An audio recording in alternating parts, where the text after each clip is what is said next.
Welcome everyone to DimitrovBoelee Piano Duo and our video for today. My name is Dimitri Dimitrov. My name is DimitrovBoelee. And we are very happy that you are watching. Today we are going to talk about the famous Rondo Alla Turca by Mozart. It is also his last movement of a sonata in A major. If you're interested to find the score of this sonata, the K number is 331. Before we begin with our video for today, make sure to find the digital score that we've uploaded. You can see the link below in the description box. We've uploaded exactly the same score we're going to use today, and I marked all the bar numbers so you can follow easily along. Today we're going to talk about the different endings in bars 12, 14, 16 and 18. Those are the endings I mean. This is one of the endings in bar 12. This is in bar 14. Bar 16 and bar 18. There is something very small but very important here. In bar 12 and in bar 16 we get one additional note. It must mean something, of course. It's this one. And then in bar 16 we get this additional small note. Why is that so important to us? Well, because they can sound almost the same. It's kind of, you hear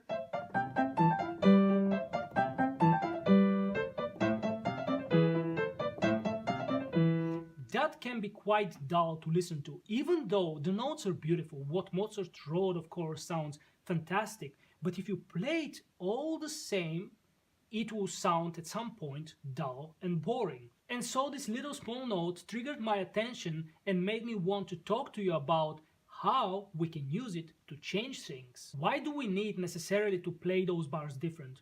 Well, it's very simple. First of all, like I said, we don't want to play boring. We don't want our music, what we're producing out of the piano, to be dull. The second reason is that musical playing is very good for our technique. When you play everything the same, your hands start getting stiff and rigid, and you want to avoid that. You have to understand that musical and technical skills influence each other, so you can benefit from both. So that means we have to find a way to phrase differently those several bars. And now, of course, what's the meaning of this little note? Well, it's something very simple. This little note in bar 12 and in bar 16 gives extra energy compared to the other bars. If you listen very carefully,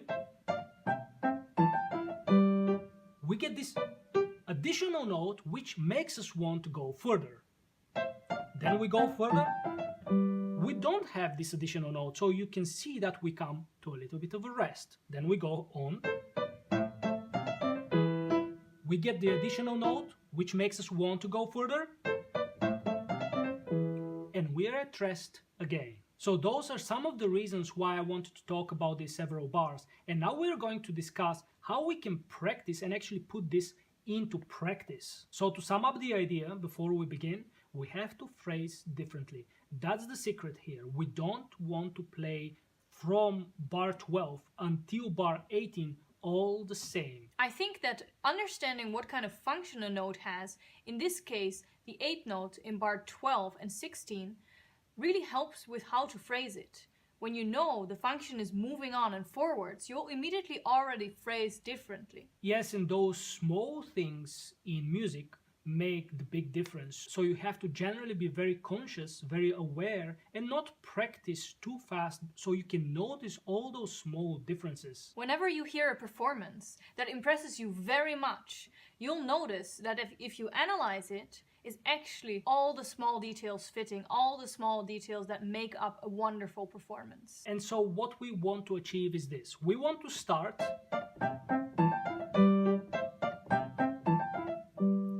and have a little bit of a different ending here. Then again a different ending here. So you can see that we have a big difference between 12 and 14, where we have and or 16 and 18. That's what we want to achieve, and that sounds really nice. And this again really underlines the function. The first ending that Dimitar made in bar 12 is very energetic, really trying to underline that fact that it's about moving forward. And the second ending that he made in bar 14 is very calm, really saying we resolve this sentence. It's kind of like a dialogue. Somebody says something somebody answers something. And again, a little answer. And so let's talk about how actually we can achieve this result, because of course that requires practice. So let's see a few of the ways you can use to achieve desired result. Let's start very simple. Depending on your level, of course, if you're a little bit more advanced, you can do hands together. But I'll present first right hand alone because many people will need that. What I want you to do is pick a tempo that's comfortable to you and do the following. You start, you continue, and when you want to end in bar 14, I want you to take a little break before that and make it soft. As you noticed, in bar 12 we didn't have the stop. Then we continue in bar 15. We don't stop here, but we will stop here. So the exercise is very simple. We want to encourage going forward in bar 12 and kind of stopping, slowing down and relaxing in bar 14. Going forward in bar 16 and slowing down and stopping in bar 18. Let me demonstrate once more without me talking so you can hear very precisely what I'm doing.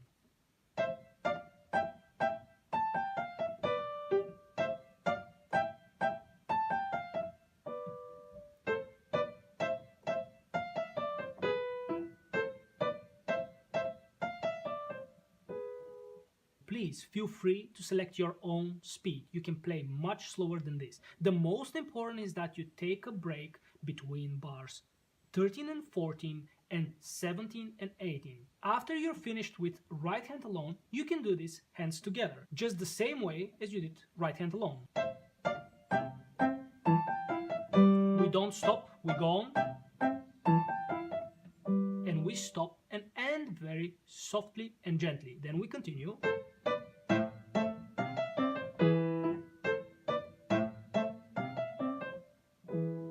And please feel free to take as much time as you need between bars 13 and 14 and 17 and 18. Your break can be much bigger. The gap between those bars can be much bigger than the one I'm demonstrating. You can also do it as big as this. Until you are ready. You wait until you are ready so you can produce a very soft last quarter note. The same in bars 17 and 18.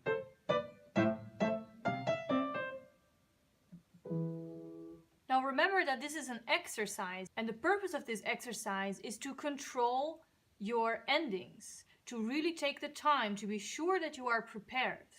Remember, with an exercise, it's better to do it a little bit more exaggerated, so better take more time rather than less. This is not the final result. It's an exercise to get you the skills to do the final result.